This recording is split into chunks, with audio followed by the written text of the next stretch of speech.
यो यताको लसुनबारी हो। अनि यो देखेको सबै सागबारी र बारी भाउजू। यता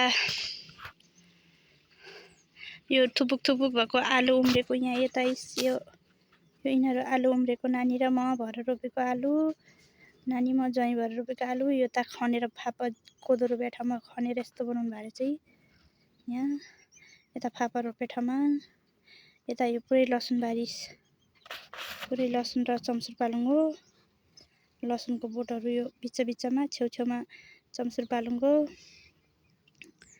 यो सागको बोटहरू यस्तो देखिएको यो सबै सागको बोटहरू हेर्नु।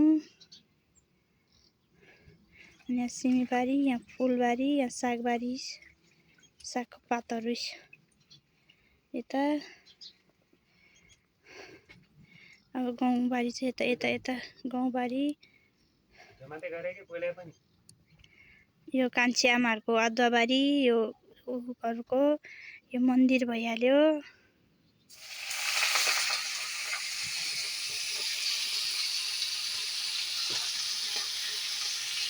यता ज्वाइँ भात तरकारी पकाउँदै हुनुहुन्छ। यहाँ यो तरकारी साग पकाउँदै हुनुहुन्छ।